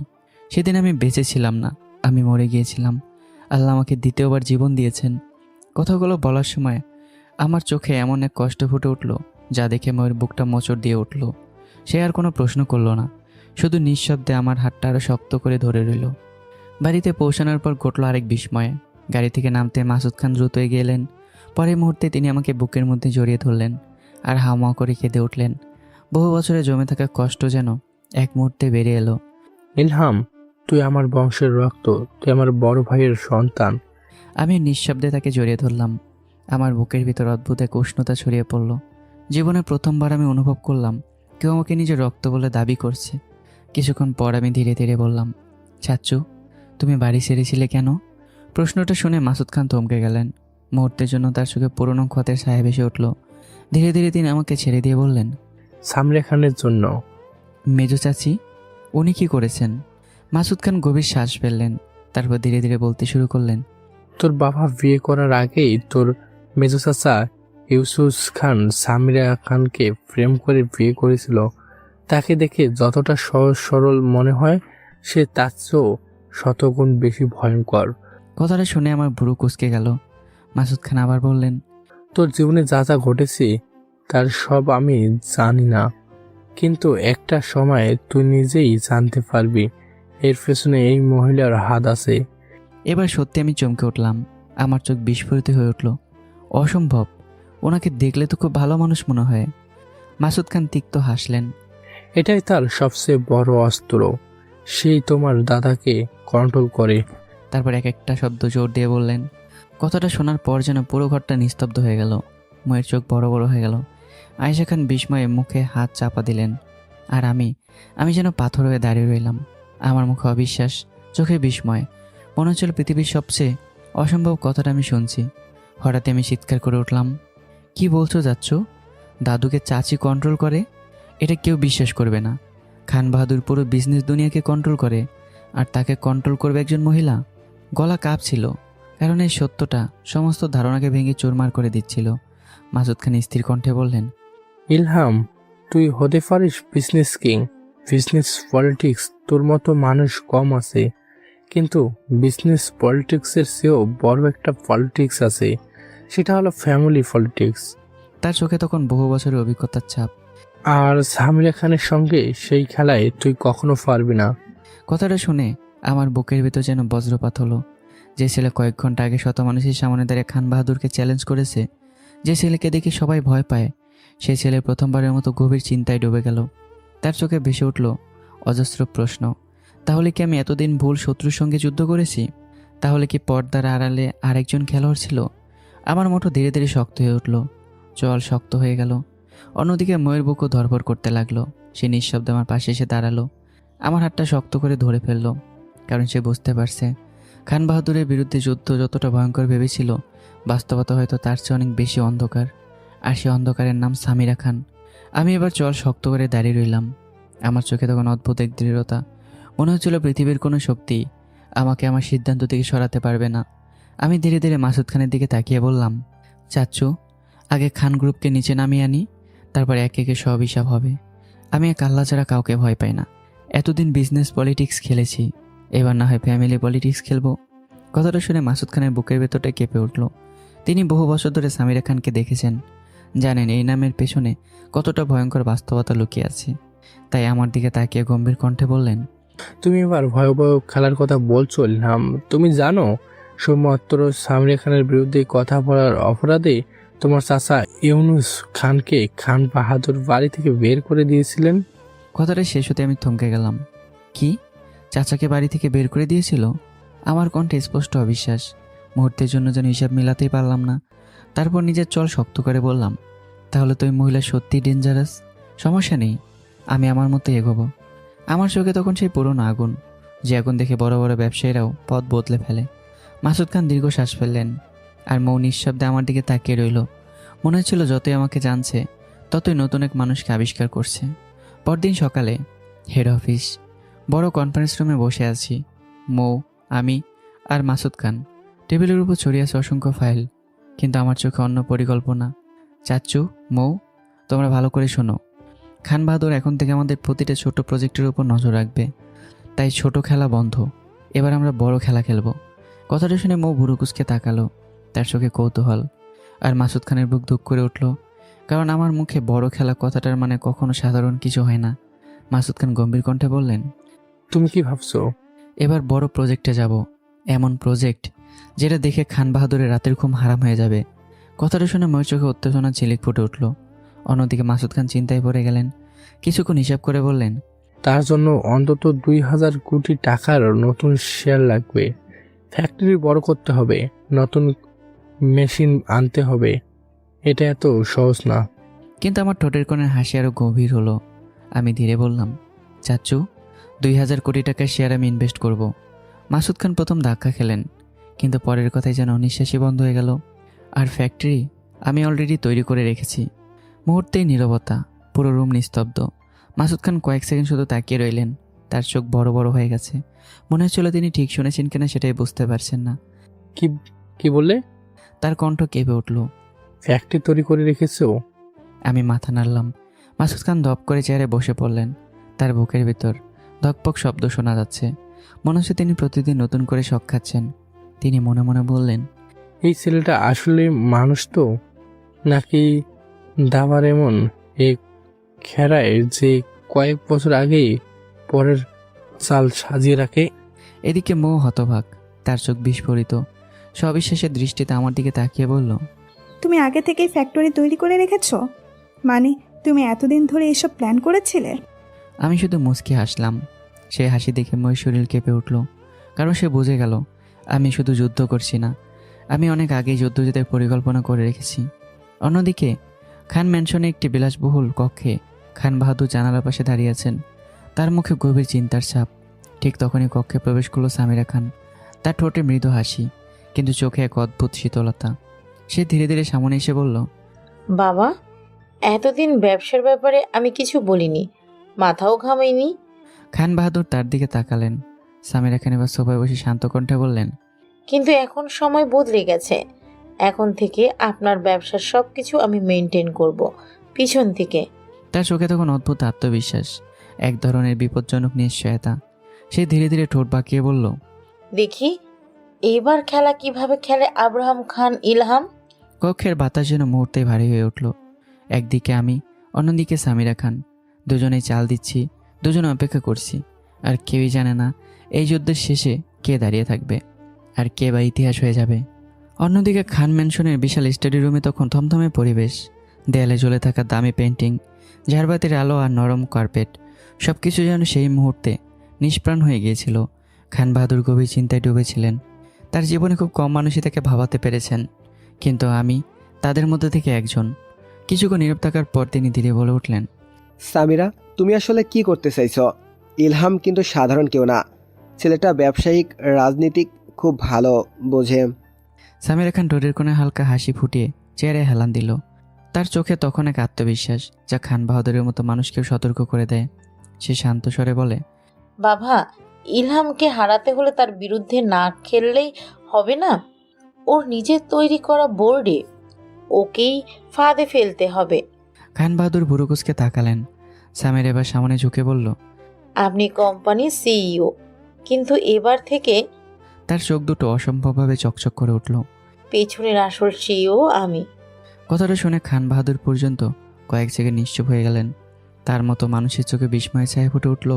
তিনি সামিরা খানের দিকে তাকিয়ে রইলেন। মনে মনে বললেন, এই মহিলার মাথার ভিতরে কি আছে? ব্যবসায়িক চাল বোঝে, রাজনৈতিক চাল বোঝে, কিন্তু সামিরার চালগুলো সবসময় অদৃশ্য থাকে।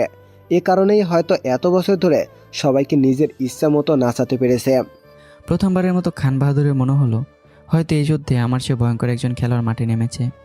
অন্যদিকে মাসুদ খান টেক্সটাইলের প্রধান কার্যালয়ে বড় কনফারেন্স রুমে বসে আছে আমি, মৌ আর মাসুদ খান। টেবিলের উপর ছড়িয়ে আছে নতুন প্রকল্পের ফাইল। আমি ফাইলগুলো বন্ধ করে সামনে রাখলাম। চাচ্চু, আপনি সব ছোট প্রজেক্ট নিয়ে কাজ করবেন, আর আমি আর মৌ বড় প্রজেক্টগুলো দেখব। এবার দেখি খান বাহাদুর কি করতে পারে। কথাটা শুনে মাসুদ খান উদ্বিগ্ন হয়ে উঠলেন। তিনি ধীরে ধীরে বললেন, ইলহাম, একটা বিষয় ভুলে যেও না। যদি সামিরা খান ব্যবসায় মাথা ঘামায় তাহলে তাদের সব পরিকল্পনা বদলে যাবে। মৌ মাথা নাড়ল। তার চোখে উদ্বেগ স্পষ্ট। হ্যাঁ আব্রাহাম, বাবা যেভাবে ওই মহিলার কথা বলেছে, আমার মনে হয় তারা আগের প্ল্যান বদলে ফেলবে।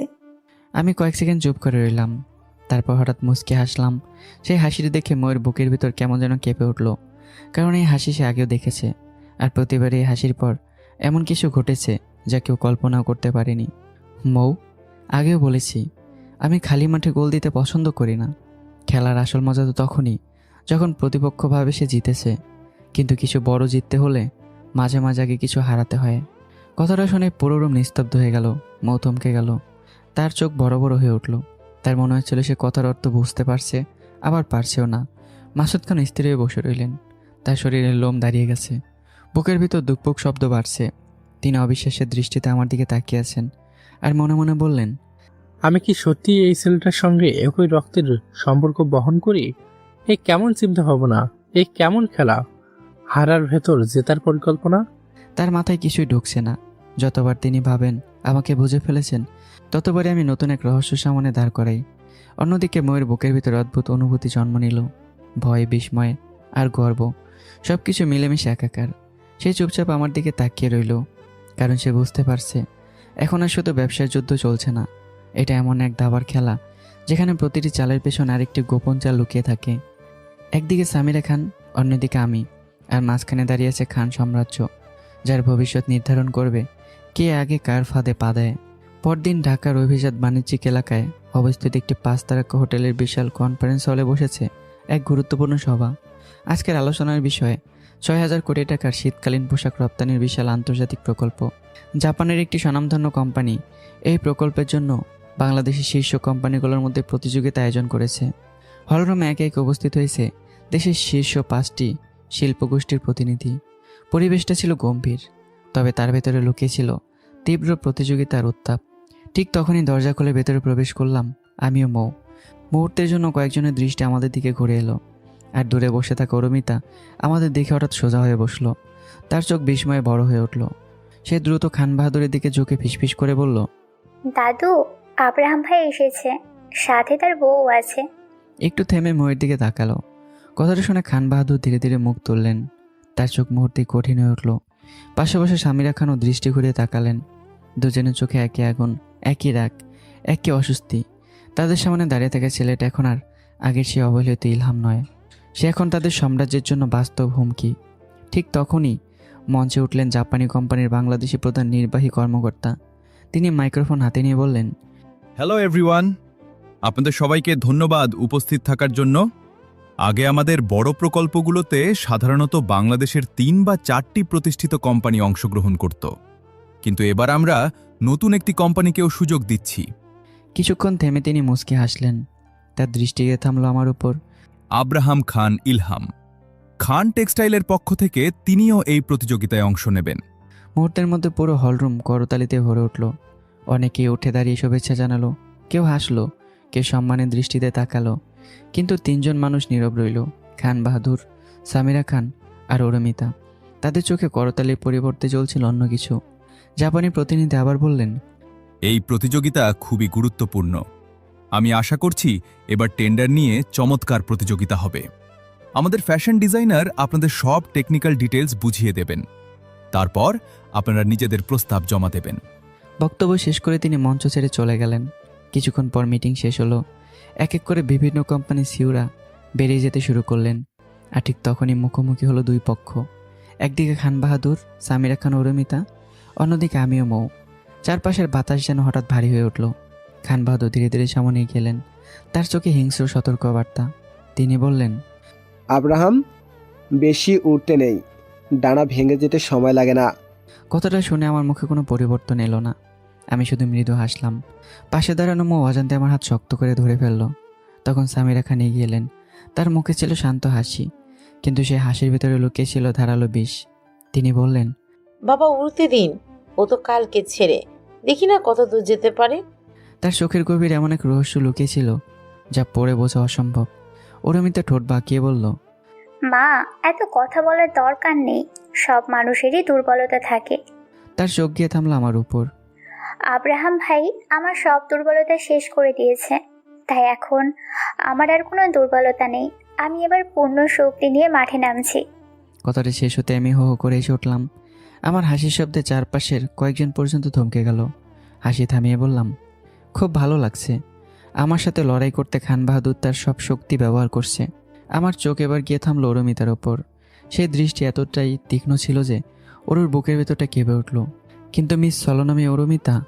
আমি এক হাতে মুখে টেনে বুকের কাছে টেনে দাঁড় করালাম। মৌ বিস্ময়ে তাকালো আমার দিকে। তারপর আবার বললাম, মৌ আমার স্ত্রী, আমার প্রথম ভালোবাসা, আমার দুর্বলতা আর আমার সবচেয়ে বড় শক্তি। কেউ যদি তার দিকে চোখ তুলে তাকায়, তাহলে আমি তাকে দ্বিতীয়বার তাকানোর সুযোগ দেব না, তার আগে উপরে পাঠিয়ে দেব। কথাগুলো শেষ হওয়ার সাথে সাথেই অরুমিতার শরীর কেঁপে উঠল। তার বুকের ভিতর ধক করে উঠল। মনে হলো যেন অতীতের বহু স্মৃতি একসাথে ফিরে এসেছে। তার গলা শুকিয়ে গেল, আঙ্গুলগুলো অনিয়ন্ত্রিতভাবে কাঁপতে লাগলো। খান বাহাদুরের অবস্থাও খুব একটা ভিন্ন ছিল না। তিনি বাইরে থেকে কঠোর থাকার চেষ্টা করছিলেন, কিন্তু বুকের ভেতর অদ্ভুত চাপ অনুভব করলেন। কারণ তিনি বুঝতে পারছেন এই ছেলেটি শুধু ব্যবসা নিয়ে যুদ্ধ করছে না, সে নিজের মানুষদের জন্য যুদ্ধ করছে। আর এমন মানুষকে হারানো সবচেয়ে কঠিন। কিন্তু সামিরা খান, তিনি স্থির, অস্বাভাবিকভাবে স্থির। তার মুখে না বিস্ময় না রাগ, শুধু গভীর পর্যবেক্ষণ। মনে হচ্ছিল তিনি আমার প্রতিটি শব্দ, প্রতিটি অভিব্যক্তি, প্রতিটি দুর্বলতা মনে গেঁথে নিচ্ছেন। তার চোখের গভীর এমন এক রহস্যময় ছায়া ছিল যা দেখে বোঝা যাচ্ছিল এই যুদ্ধ এখনও শুরু হয়েছে মাত্র। আর আমার বুকের সাথে দাঁড়িয়ে থাকা সেই মৌ, তার চোখ ভিজে উঠল গর্বে, ভালোবাসায়, নিরাপত্তার অনুভূতিতে। মনে হচ্ছিল পৃথিবীর সমস্ত ঝড় যদি একসাথে নেমে আসে, এই মানুষটার পাশে থাকলে সে ভয় পাবে না। অজান্তে সে আমার বাহু আরও শক্ত করে আঁকড়ে ধরল। আর তার বুকের ভিতর নিঃশব্দ উচ্চারিত হলো একটাই কথা, যুদ্ধ যত বড়ই হোক, আমি তোমার পাশেই থাকবো আব্রাহাম। রাতের বেলা ডাইনিং টেবিলের উপর সাজানো ছিল নানা রকম খাবার, কিন্তু খাবারের চেয়ে বেশি ভারী ছিল পরিবেশ। 4 জন মানুষ একই টেবিলে বসে থাকলেও সবার মাথায় ঘুরছে একই নাম, সামিরা খান। মাসুদ খান দীর্ঘ শ্বাস ফেলে পানির গ্লাস নামিয়ে রাখলেন। তারপর আমার দিকে তাকিয়ে ধীর গলায় বললেন, ইলহাম, আজ সামিরা খান কিছু বলেছে? প্রশ্নটা শুনে মৌ মাথা তুলল। তার চোখে এখনো দুপুরে সেই সাক্ষাতের ছাপ স্পষ্ট। সে নিচু গলায় বলল, বাবা, শুধু সামিয়া খান না, পুরো পরিবার নেমেছে আব্রাহামের বিরুদ্ধে। একটু থেমে সে যেন আবারও সেই মুহূর্তে ফিরে গেল। কিন্তু সবচেয়ে ভয়ঙ্কর ছিল সামিরা খানের চোখ। তার কণ্ঠে রাগ ছিল না, চিৎকার ছিল না, কিন্তু কেন জানি মনে হচ্ছিল তিনি ইতিমধ্যেই কিছু একটা ঠিক করে রেখেছেন। মৌয়ের হাত অজান্তে কেঁপে উঠল। তার চোখে কোনো ভয় ছিল না, কোনো তাড়াহুড়াও ছিল না, যেন তিনি নিশ্চিত শেষ হাসিটা তিনিই হাসবেন। টেবিলে কয়েক সেকেন্ডে নীরবতা নেমে এলো। তারপর আমি মুচকি হাসলাম, একটা আত্মবিশ্বাসী অদ্ভুত হাসি। চাচ্চু, আমি এক আল্লাহ ছাড়া কাউকে ভয় পাই না। মানুষ যতই বড় হোক, তার ক্ষমতা যত বিশালী হোক, আমার মাথা শুধু আল্লাহর সামনেই নত হবে। কথাগুলো বলার সময় আমার চোখে এমন এক দৃঢ়তা ছিল যা থেকে ময়ের বুকের ভেতর অদ্ভুত প্রশান্তি ছড়িয়ে পড়ল। কিন্তু মাসুদ খানের মুখের উদ্বেগ কমল না, বরং আরও গভীর হলো। তিনি ধীরে ধীরে বললেন, ইলহাম, তুমি এখনো সামনে খানকে চিনতে পারোনি? ওর চুপচাপ থাকা কখনোই শান্তির লক্ষণ না, ওর নীরবতা সবচেয়ে বড় সতর্কবার্তা। তার কণ্ঠ ভারী হয়ে উঠল। মাসুদ খানের চোখে পুরনো ভয়ের ছায়া ফুটে উঠল। বাকিনি যেমন শিকার ধরার আগে চাপ দেয় না, আগে চুপচাপ অপেক্ষা করে, সামনে খানও ঠিক তেমন। সে যখন নীরব হয় তখন বুঝতে হবে ঝড় তৈরি হচ্ছে। কথাটা শুনে ময়ের বুকটা হঠাৎ কেমন যেন ভারী হয়ে উঠল, আর আমার চোখে এক মুহূর্তের জন্য চিন্তার রেখা ফুটে উঠল। খুব ক্ষণস্থায়ী, কিন্তু ছিল। কারণ আমি বুঝতে পারছি খান বাহাদুরকে মোকাবেলা করা এক বিষয়ে, কিন্তু সামিরা খান সে সম্পূর্ণ ভিন্ন খেলার খেলোয়াড়। অন্যদিকে খান ম্যানশনে ব্যক্তিগত লাউঞ্জ, বিশাল কাচের জানালার সামনে বসে আছে খান বাহাদুর, তার পাশে সামিরা খান, আর সামনে অস্থিরভাবে পায়চারি করছে অরুমিতা। তার চোখে এখনো জ্বলছে অপমানের আগুন। হঠাৎ সে গর্জে উঠল দাঁড়িয়ে, দাদু, আমি আব্রাহাম ভাইকে ছাড়বো না, ওদের আমি রাস্তায় নামিয়ে ছাড়বো। তার কণ্ঠে ছিল রাগ, প্রতিশোধ আর আহত অহংকার। কিন্তু পরের মুহূর্তেই চুপ। সামিরা খানের বজ্রকঠিন কণ্ঠ পুরো রুম কাঁপিয়ে দিল। অরুমিতা থমকে গেল, তার মুখের সব কথা যেন মুহূর্তে হারিয়ে গেল। সামিরা খান ধীরে ধীরে উঠে দাঁড়ালেন, তার চোখ দুটো শীতল, ভয়ঙ্করভাবেই শীতল। ইলহামের কথা শুনে তুই তখন থরথর করে কাঁপছিলি, আমি নিজের চোখে দেখেছি। তাই বড় বড় কথা বলার আগে নিজের অবস্থানটা বুঝে নে। অরুমিতা অপমানিত মুখে নিচের দিকে তাকিয়ে রইল। খান বাহাদুরও মাথা নাড়লেন। সামিরা ঠিক বলেছে, ভয় পেলে যুদ্ধ জেতা যায় না। অরুমিতা এবার অসহায় গলায় বলল, তাহলে তোমরা কিছু করো, শুধু বসে থাকলে হবে? ইলহাম তো প্রতিদিন আরো শক্তিশালী হয়ে যাচ্ছে। কথাটা শুনে সামিরা খান হঠাৎ মুচকি হাসলেন, একটা অদ্ভুত হাসি, যে হাসি দেখে অরুমিতার বুকের ভিতর অকারণে ঠান্ডা স্রোত বয়ে গেল। সামিরা খান ধীরে ধীরে বললেন, আমরা যা করার তা অনেক আগেই করে ফেলেছি। মানে? ইলহাম ইতিমধ্যে আমাদের ফাঁদে পা দিয়েছে। অরুমিতা হতবাক। সামিরা খানের ঠোঁটের হাসি আরো গভীর হলো। কথাটা শুনে অরুমিতার শরীর কেঁপে উঠল, তার চোখ বড় বড় হয়ে গেল। মনে হলো নিজের কানকে বিশ্বাস করতে পারছে না। কিভাবে? কিন্তু সামিরা খান আর কিছু বললেন না, শুধু রহস্যময় দৃষ্টিতে জানালার বাইরে তাকিয়ে রইলেন। আর ঠিক তখনই খান বাহাদুর হো করে এসে উঠলেন। সেই হাসিতে ছিল নিষ্ঠুর আনন্দ। বহুদিন পর যেন তিনি আবার আত্মবিশ্বাস ফিরে পেয়েছেন। সামিরা খানও হাসলেন। দুজনের হাসি একসাথে মিলে লাউঞ্জের দেয়ালে প্রতিধ্বনিত হতে লাগলো। সেই হাসির শব্দ শুনে অরুমিতার বুকের ভিতর পর্যন্ত কেঁপে উঠল। কারণ সে জানে, যখন এই দুটো মানুষ একসাথে হাসে, তখন কারো না কারো জীবনে ঝড় নামতে চলেছে। আর সেই ঝড়ের কেন্দ্রবিন্দুতে এবার দাঁড়িয়ে আছে আব্রাহাম খান ইলহাম। তো বন্ধুরা, কি মনে হয় কেমন ঝড় নেমে আসতে পারে? আর হ্যাঁ, এরপরেই কিন্তু শেষ পর্ব। ইনশাল্লাহ এরপরেই A to Z সব একসাথে করে দেওয়া হবে। তো এই পর্যন্ত সবাই ভালো থাকবেন, দেখা হচ্ছে আবারও। টাটা। আর একটা কমেন্ট করবেন, চ্যানেলটা সাবস্ক্রাইব করে দেবেন। আল্লাহ হাফিজ।